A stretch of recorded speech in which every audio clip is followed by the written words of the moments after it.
At our baby's naming ceremony, my in-laws changed the program last minute and inserted a family blessing that erased my cultural traditions entirely. When I objected, my husband said, "Let them have this, it's important to them."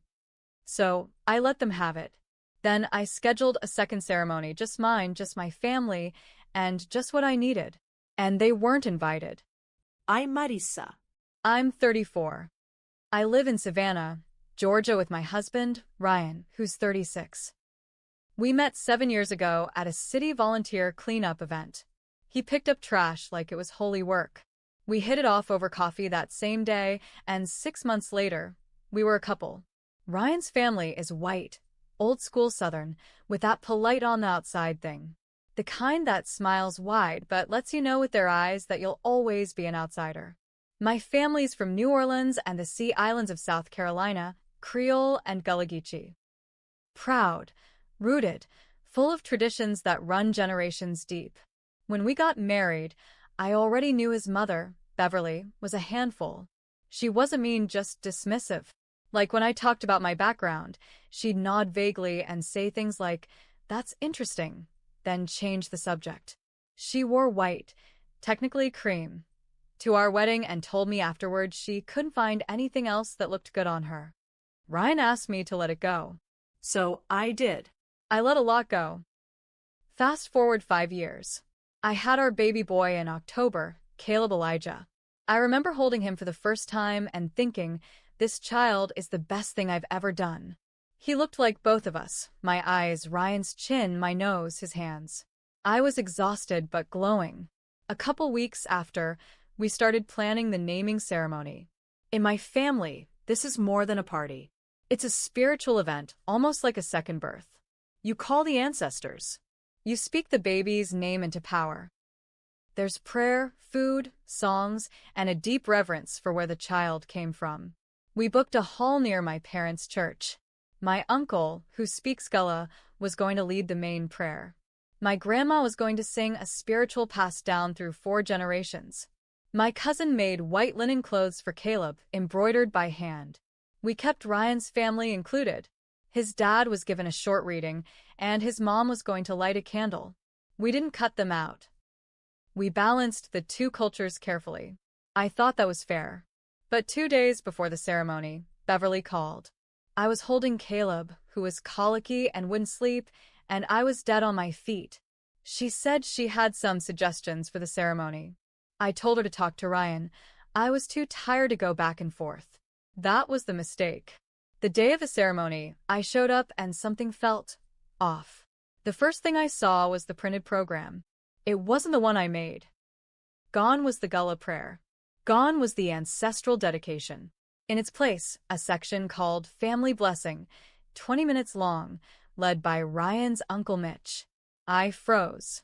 I grabbed a copy, scanned the whole thing. My stomach turned. I pulled Ryan aside. "What is this?" He glanced around like I was overreacting. They just made a few changes. They felt like they were barely part of it. A few? You erased my family's role. You let them erase it. They just wanted to feel included. Mitch said he had something powerful to share. Let them have this. It's important to them. I looked at him. He didn't get it. He never really got it. The ceremony started. I stood there with Caleb in my arms while Mitch spoke. For 20 straight minutes, he talked about one true God, Christian unity, tradition through a single faith. He never said the word black, but the silence around it was loud. My grandma sat stone-faced. My mom wiped her eyes. I stood still, my jaw clenched. Afterward, people took pictures. I smiled like a robot. I held my baby close and made small talk. But inside, I was done. Later that night, I sat on the edge of the bed and stared at Ryan. You let your family hijack our son's naming.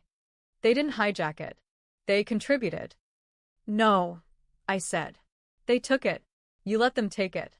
He had nothing to say to that. Just looked away. I didn't sleep much that night. Or the next. 3 days later, I called my mom. I told her the truth.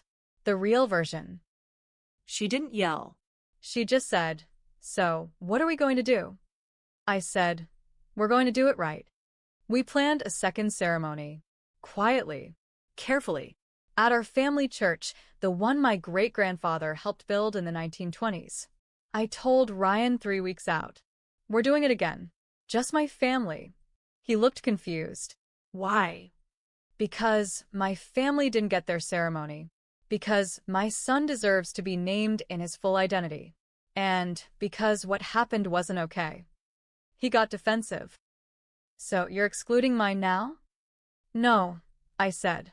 I'm balancing the scale. You all got your moment. Now it's ours. He was mad for days.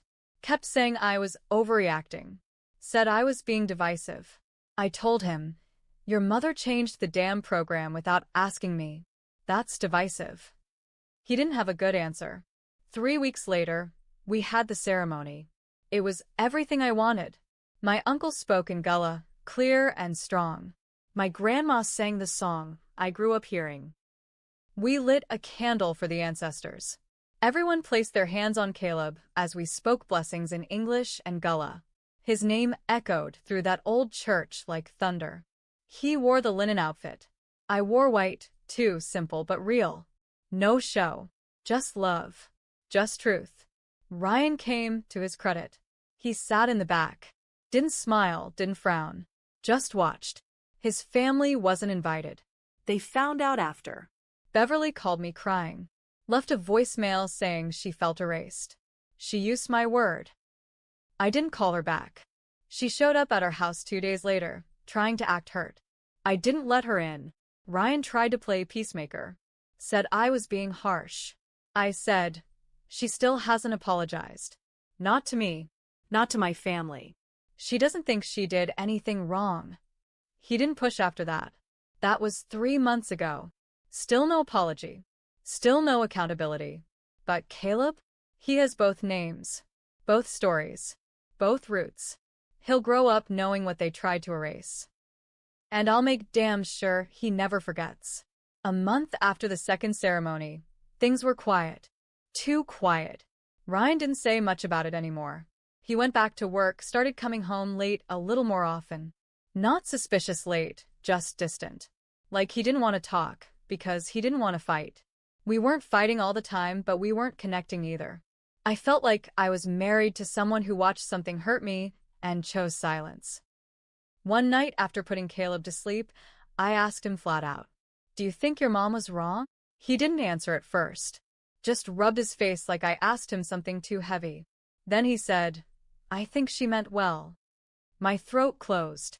That's not what I asked. She didn't mean to hurt anyone, Marissa. But she did. And you let it happen. He got up and walked to the kitchen without a word. I sat there, alone on the couch, listening to the hum of the baby monitor and the silence between us stretch like a crack in the wall. A week later, his mom sent an email. Not to me, to Ryan. He showed it to me like it was proof she was trying. It was a long message about misunderstandings and cultural differences and how sad it made her to feel judged. She said she didn't know our traditions were so important to Marissa's side. My side. Like I was the other team. I told Ryan, this isn't an apology. This is a guilt trip. He shrugged. It's the best she's capable of. Then she's not capable of being part of this family. He didn't like that. Said I was being dramatic. Said Caleb needed all his grandparents. I said, not if they erase who he is. That night, he slept on the couch. The distance kept growing. My mom noticed it first. She pulled me aside one day while I was visiting and said, "Are you okay, baby?" I nodded. Too quickly. She gave me a look. The kind that sees through everything. You can raise a child with someone and still be raising them alone. That stuck with me. The real twist came a few weeks later. I was at work when my cousin texted me a photo. It was from Facebook. Beverly had posted it. A picture of Caleb from the first naming ceremony. Captioned, "The day our family welcomed Caleb in the Christian way, just like we always dreamed." My stomach dropped. No mention of the second ceremony. No mention of my family. Just the Christian way, our family, and what we always dreamed. I stared at it for 5 minutes straight. Then I showed Ryan that night. His face tightened. He tried to say, she didn't mean it like, no, I snapped. Stop saying that. She meant it exactly like that. I picked up my phone and commented on the post. This was the ceremony where my family's cultural blessings were removed without permission. Caleb was later named again in a ceremony that honored both his roots. Please don't erase our son's heritage for likes. It blew up. Her friends started commenting. Some defended her. Some asked questions. A few messaged me privately saying they had no idea there was another ceremony. Ryan's phone didn't stop buzzing for 2 days. His mother? She deleted the post. And then she showed up again. This time with Ryan's dad. Knocked on our door during dinner. Ryan opened it, looked back at me like, what do I do? I stood up and walked to the door. You need something? I asked. Beverly said, we need to talk. No, I said. You need to listen. She tried to interrupt. I cut her off. You hijacked our son's ceremony. You pushed aside my family's traditions. You posted about it like you did something holy, while completely ignoring the ceremony where he was actually named with love and with truth. I didn't mean, I don't care what you meant. I care what you did, and what you refused to own. She looked at Ryan. Are you going to let her talk to me like this? He looked at her, then looked at me. He didn't say a word. I closed the door. Behind it, Caleb started to cry. I picked him up, held him to my chest, and whispered, you are whole, no matter who tries to slice you in half. Ryan sat back down at the table, quiet, staring at his plate. We were both thinking the same thing. This wasn't over. A few days after I shut the door on Beverly and her husband, Ryan stopped wearing his wedding ring.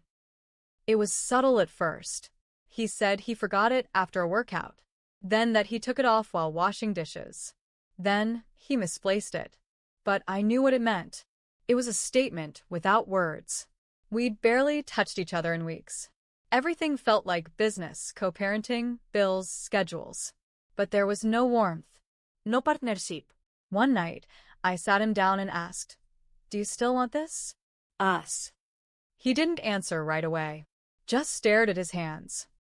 Finally, he said, I don't know how to make this better. That wasn't a yes. It wasn't a no. It was a cop-out. I asked him, did you ever stand up to your family for me? Even once? He said, I tried to keep the peace. And that meant letting them rewrite my family out of our son's life. He looked at me then, really looked at me, and said something I'll never forget. They're never going to change. I just hoped you'd stop fighting them. It was like being slapped. I stood up. So, you want me to go along with being erased? I want things to be normal. No, I said, grabbing my keys. You want things to be easy. I took Caleb and drove to my parents' house that night. I didn't tell Ryan how long I'd be gone. The next morning, I woke up to a message from Beverly. Not a text. A voice memo. I sat on the edge of the bed in my old room and listened. She was crying. Not performative sobbing, but real, shaking, broken crying. I messed up, she said. I wanted so badly to feel connected to Caleb that I pushed too hard. I made it about me, and I didn't see what I was erasing. I see it now. I don't expect forgiveness, but I needed to say it. I'm sorry. I played it twice. Then again. I didn't know what to feel. Later that day, Ryan showed up. Alone. No suitcase. No flowers. Just him, standing on my parents' porch like a kid waiting for discipline. He sat across from me in the living room and said, she finally said the words. I don't know if it's too late, but I think it matters. I asked him, why did it take this long? He said, because you're stronger than me. And I hid behind that. That hit deep. We sat in silence for a long time. Caleb crawled on the carpet between us, giggling at something invisible. His laugh cut through the heavy air like sunlight through a storm. Then Ryan said something else. I talked to a lawyer. I froze. About custody? No, he said quickly. About mediation. I wanted to understand what would happen if you didn't want to stay married. I stared at him. Do you want to stay married? He didn't flinch. I want to be worthy of staying married, he said. But I'm not sure I am. I didn't answer. I didn't cry. Because I was still deciding, too. That night, I put Caleb to bed at my parents' house. Then I stepped outside and called Beverly. She answered fast. Marissa, I meant everything I said. I heard the message, I said. It was a start. She was quiet. I need time. And you need to show, not just say, that you understand what you took from me. I will, she whispered. I hung up. Ryan drove back home alone. I stayed another 3 days. I needed space. I needed to remember who I was without being stuck in survival mode. When I finally went back to our house, I found something waiting on the table. A printed program. From the second ceremony. Framed. Ryan had written on the back, "This was real. This was truth. This is our family." It didn't fix everything, but it made me pause. Now the hard part begins, deciding whether I still want to fight with him or against him. I gave it 1 more month. 30 days of trying. Not pretending. Not playing nice. Trying. We went to therapy just once. Ryan said all the right things, but his eyes looked tired. Not from work. From guilt. Or maybe from holding in too much for too long. I told him I needed consistency. Apologies were nice, but change was better. He said he understood. But he still flinched every time I brought up race. Culture. His family. It was like a wall he couldn't climb, no matter how many handholds I gave him. One night, we were sitting in the backyard, watching Caleb play in his little sandbox. The sunset painted the trees orange, and for a second, everything felt okay. Then Ryan said, maybe we could do a renewal ceremony. One that blends both families, now that everyone understands more. I looked at him like he'd grown a second head. A renewal ceremony? So we can redo the wedding we already compromised on? The one your mom wore white to? The one where my traditions were treated like accessories? He blinked. I thought maybe it could help heal things. No, I said. You want to put a fresh coat of paint over a rotting wall? He didn't respond. That night, I packed Caleb's bag. And mine. I didn't scream. I didn't cry. I left a note on the table. I needed a partner who would fight with me, not watch while I was erased. Caleb will know his full name, his full roots, and his whole self, with or without you. You were too afraid to lose your family, but you lost this instead. I moved back in with my parents for the time being, filed for legal separation a week later. Ryan didn't contest it. He still visits Caleb. He's never missed a pickup. He brings books now, books with black children on the cover. He tries harder in small ways. But he also stopped asking me to come back. I think he finally realized silence is a choice. And sometimes it costs you everything. As for Beverly, she sent a letter. Handwritten. 8 pages. She confessed everything. The manipulation. The need for control. The fear that her grandson would grow up different. She said, I couldn't accept that he wouldn't be just like us. I tried to erase what made him whole. I don't deserve your forgiveness, but I will spend the rest of my life trying to earn it. I haven't written her back. Because some things are earned slowly. But I kept the letter. Caleb's going to read it one day. He'll know what was taken. He'll know what was reclaimed. He'll know his mom didn't let anyone write over his story. And me? I thought I was taking revenge. But really, I was making space for truth, for heritage, and for a life where my son will never have to shrink himself for anyone. Not even family.